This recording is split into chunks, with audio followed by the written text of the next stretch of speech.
12 বছরের সংসার জীবনে প্রথমবার হচ্ছে এই রান্নাটা করলাম। তো কিভাবে কি রান্না করলাম সেটাই আপনাদের সঙ্গে শেয়ার করব। আসসালামু আলাইকুম, সবাই কেমন আছেন? আশা করছি সবাই অনেক বেশি ভালো আছেন। আমিও আলহামদুলিল্লাহ ভালো আছি। তো আমার হাতে এই জিনিসটা দেখে অনেক আপুরাই হয়তো চিনতে পেরেছেন। এটাকে কিন্তু আমাদের এলাকায় আমরা কলার থোড় বলি।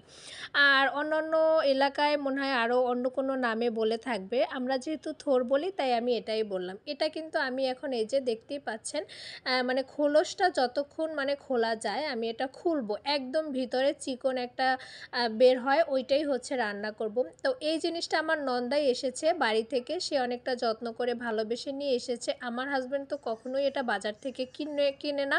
আর আমিও আসলে কখনো বলিনি। আর এখন দেখেন আমি এটা কিভাবে কাটছি। একটা একটা করে কাটছি আর হচ্ছে কষটা একটা আঙুলের সাহায্যে পেঁচিয়ে নিচ্ছি। আমার আম্মুকে দেখতাম এভাবেই কাটে। আর এই জিনিসটা না আমিও খেয়েছি অনেক বছর আগে, তাও আমার আম্মুর হাতে রান্না করা। আম্মু হচ্ছে অনেক দিন থেকে আসলে এটা খুব একটা রান্না করে না।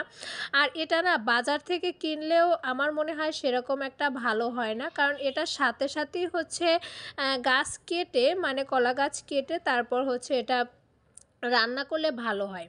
তো যাই হোক আমি এখন এখানে তেলের মধ্যে পেঁয়াজ কুচি দিয়ে দিলাম, কাঁচামরিচ দিয়ে দিলাম। এখন হচ্ছে চিংড়ি মাছ দিয়ে দেব। তার মধ্যে হচ্ছে কিছু পরিমাণ মতো লবণ দিয়ে দেব। দেওয়ার পরে এটা একটু ব্রাউন করে ভেজে নেব।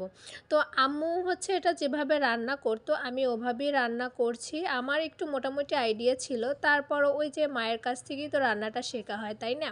এইজন্য হচ্ছে আম্মুকে একটু ফোন দিয়েও কিন্তু নিয়েছিলাম, ঠিক আছে? যে আম্মু এটা কিভাবে রান্না করে? তো আম্মু একটু বলে দিল। আমি ওভাবেই রান্না করছি। এখন দেখেন আমি কিন্তু এখানে নারিকেল বাটা দিয়ে দিলাম, রসুন বাটা দিয়ে দিলাম। এখন হচ্ছে কিছুটা হলুদের গুঁড়ো দেব, মরিচের গুঁড়ো দেব আর সামান্য একটু জিরার গুঁড়া দেব। দেওয়ার পরে আমি মশলাটাকে অনেকটা সময় নিয়ে একদম লাল লাল করে ভেজে নেব। তো আমার হচ্ছে এটা প্রথম মানে আম্মুকে দেখতাম সবসময় একটু ঝোল ঝোল রান্না করে, ঠিক আছে? তো আমি কিন্তু এই কারণে ওইটা হচ্ছে গোল গোল করে কেটেছি, একদম পাতলা পাতলা করেই কেটেছি। তো পরে আম্মু বলল যে এটা হচ্ছে যেহেতু বাড়ি থেকে নিয়ে গেছে তো এটা খুব একটা মানে ভালো হবে না, মানে ইজিলি সেদ্ধ হবে না। তো এখন কি আর করার, অনেকটা যত্ন আর ভালোবেসে নিয়ে এসেছে, ফেলেও তো দিতে পারি না, না? এই জন্য হচ্ছে আমি এটা ঝোল আর রান্না না করে ভাবলাম যে তাহলে ভাজি করি, হ্যাঁ? না হলে কিন্তু আমি এটা হচ্ছে কুচি কুচি করে আর কি কাটতাম, ভাজি করার যদি উদ্দেশ্য থাকতো আগে থেকে। তো কী আর করার, এভাবেই ভাজি করে ফেললাম। তো মশলাটাকে কষানোর পর এগুলো কিন্তু আমি দিয়ে দিলাম। হ্যাঁ, দেওয়ার পরে অনেকটা সময় নিয়ে একটু কষিয়ে নিয়েছি।